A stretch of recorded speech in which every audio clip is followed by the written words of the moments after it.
Okay, it's controversial. I know some people watch this and they're like, go girl, and other people watch it and go, no, don't do it that way. So, look where you're going, guys, otherwise you'll trip on the roof.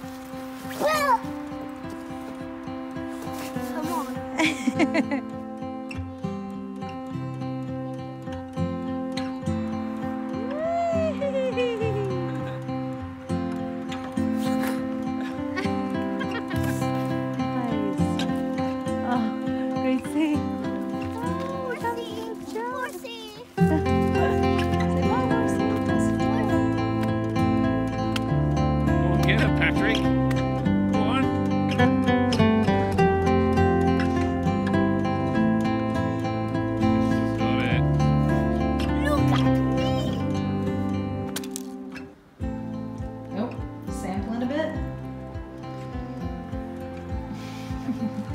Happy birthday. 42 for Daddy. Open your eyes. Which way am I looking? Here? Here? Yes. Oh, Mummy! Did you make me a cake?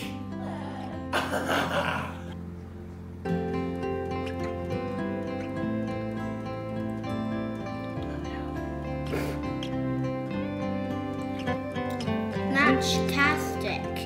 Happy birthday, dear Daddy. We're gonna have a house fire. Happy birthday to you. Wow! I don't want to have a house fire. We're not gonna have a house fire, baby. Look at that, it's going all over the place. Wow! Look at it bouncing off the cake. Wow. Looks great. I saw one bounce off the cake. Oh, I've got to blow out my candles, There haven't you I? go, Blow out my make a candles, wish.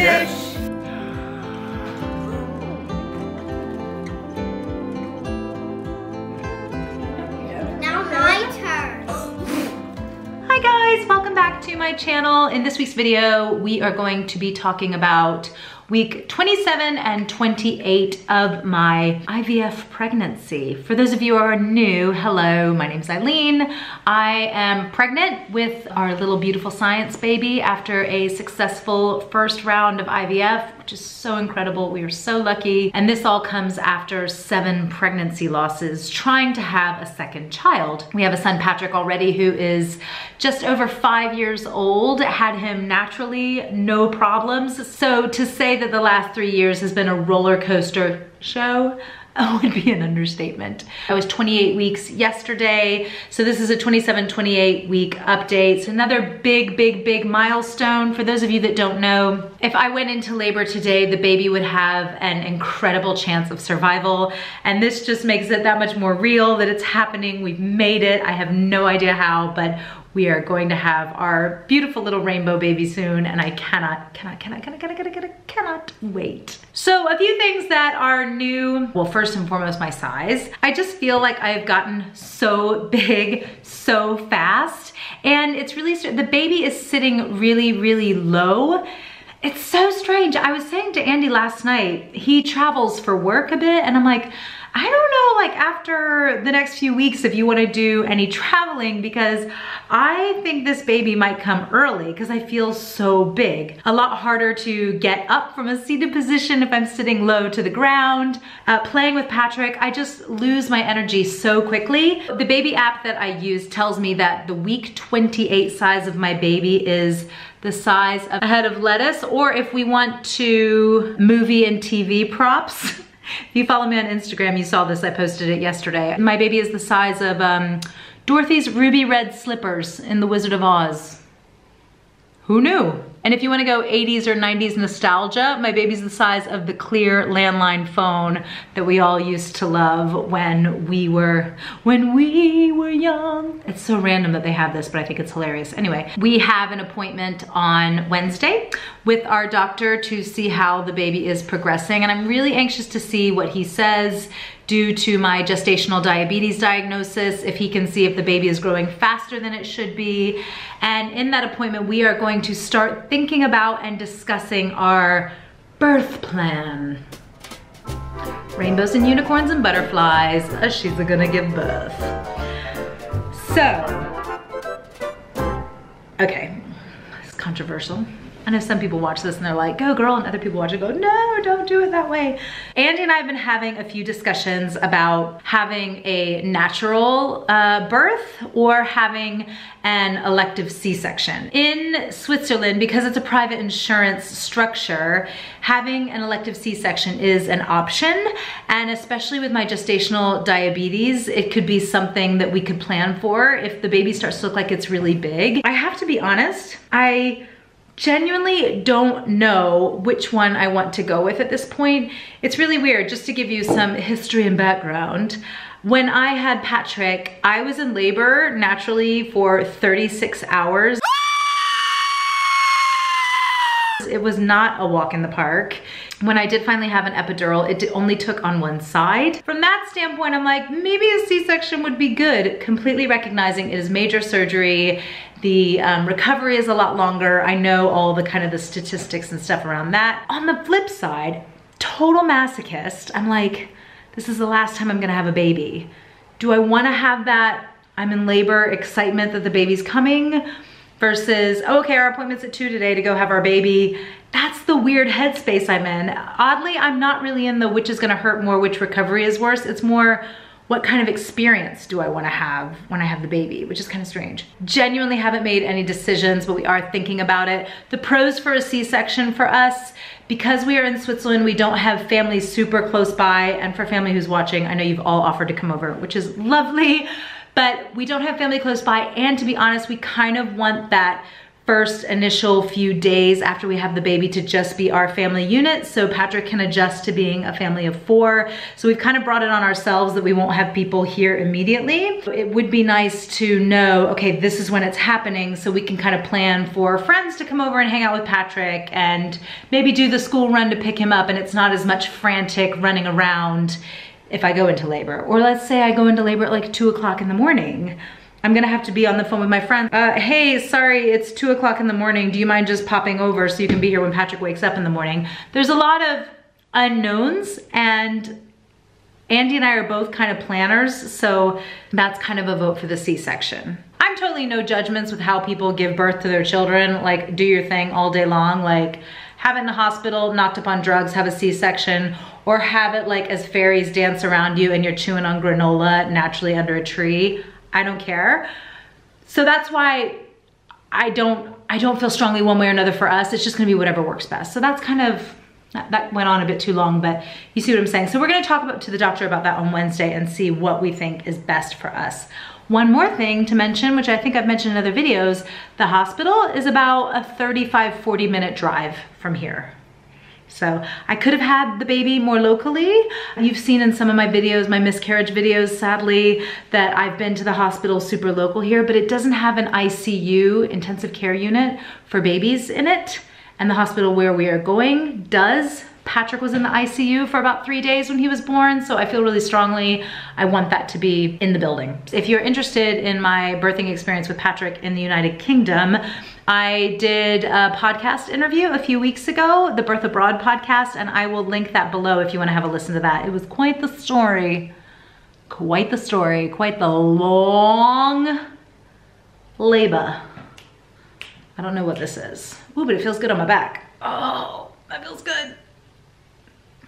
As far as symptoms go, I don't have any crazy strange cravings going on. I've had to seriously adjust my diet due to this gestational diabetes diagnosis. Any major cravings, if I did have on the sweet side or the fruit side, I can't really entertain those anymore. While we're on it, the gestational diabetes has been a bit of a, everybody messaged me and said, it's not a big deal, it's fine. And it is not a big deal. I've been doing my testing every day, but my levels have been a little high and I haven't been given insulin shots yet. So I'm gonna email the hospital today and tell them like, hey, like I'm waking up every morning and my blood sugar levels are above the max, when I haven't eaten since like 6:30 the night before, which is really strange. If I go remotely off a super strict diet, it just spikes. So I think I'm probably gonna end up having these insulin shots. And again, like it's no big deal, but like psychologically in my mind, I go into like, oh my God, am I gonna develop type 2 diabetes? Is this like a thing now that I need to worry about the health of my baby and me? And I just kind of get in my head a little bit. So it's been psychologically, it's been a bit of a pain, but totally manageable. my numbers are high. I need to get in touch with my doctor, so stay tuned on that. I'll let you guys know what's going on, and if I have insulin shots, I'll definitely let you guys see me junkie style shoot up. I'm so used to shots now. IVF shots, you know, giving those injections. Now I'm pricking my finger 4 times a day. What's another shot, right? The biggest symptom I have had in the last 2 weeks is this acid reflux. And I've mentioned it on videos before, but it has gotten to a point, it is so painful. I'm gonna talk to my doctor on Wednesday about possibly getting a prescription to help me manage it. In the UK, women take a thing called Gaviscon, and when I was pregnant with Patrick, I took that all the time. There isn't anything like that here. My amazing husband, Andy, went to the pharmacist for me to try to get some relief for this acid reflux, and he was given, I kid you not, you guys, a bottle of potato juice. You heard that right, potato juice, and was told, have her drink this. It will make it feel better. He brought it home, and I looked at it, opened it, smelled it, thought I was gonna gag, took 1 sip of it, and seriously almost threw up. I should have gotten it on film. It was so disgusting. I was like, I can't drink this. This is so gross. Had Andy take a sip of it. He agreed. Patrick wouldn't go near it. He smelled it and started gagging. Potato juice, like, oh my gosh, that's the solution to acid reflux here. And then I got some homeopathic stuff that I could, that would dissolve on my tongue. To be fair, I've taken that a few times, but it's still just so bad. Somebody at a party the other day said you should just have like a shot of milk when that happens, because it's acid. If you throw a base on it, it kind of cancels it out and gives you immediate relief. And I have to say that has actually worked. So that's a fun tip for you. If you are struggling with acid reflux, just have a little sip of milk and it gives you relief right away. But ultimately, I need to bring in the big guns. I need a prescription of some sort to get this under control. Because what happens now is I lay down to go to bed, and this is even if I've eaten at like 6 o'clock, like if it's hours have passed since I've eaten, I lay down and I will wake up with stuff coming up my throat into my mouth. Like, it's terrible and it burns so bad. So I'll sit upright, and I've been taking cushions and putting them on my bed, and I've been sleeping sitting up, which is just so not ideal. It's doable, but just really uncomfortable. I sound like just a ball of whining and complaints, and I feel terrible about that. I said to Andy this weekend, because I just felt so lethargic and just like crap, I look back at when I was pregnant with Patrick, and I was walking a half an hour to and from work every day. So I was getting about an hour walk in a day. I felt great. I never had any nausea or morning sickness. My only cravings were fruit, and that was really healthy. I had a really just strong, healthy pregnancy. And this pregnancy has been, I wouldn't say tough, because I've seen stories of tough pregnancies, but it's been harder than my pregnancy with Patrick. And I don't know, some of that is probably my age. I was 35 when I had Patrick. I'm definitely 40 now. I was probably about a stone, which is 15 pounds lighter when I got pregnant with Patrick. So I was heavier at the start of this pregnancy. Not getting the same amount of exercise this time that I got with Patrick, which I can work on that. I have been going to the gym, but not as much. I have Patrick to chase around, so I'm more tired, and then I have all these symptoms on top. So it's just been a harder pregnancy. No complaints. I'm so happy we're where we are, and I'm so relieved and grateful for where we are. But in those like dark, downer, poor me moments, I'm just like, oh, this is a lot harder than the last round. So that's kind of where things are. And finally, because it just happened now, I am getting some crazy kung fu wax on, wax off, Mr. Miyagi kicks and punches from this baby. It's crazy. And another thing too is like, whereas with Patrick, they were really sweet, nice kicks that I would feel, this baby is not messing around. Like, ugh, kicks really hard and not painful, just like out of nowhere and surprises you.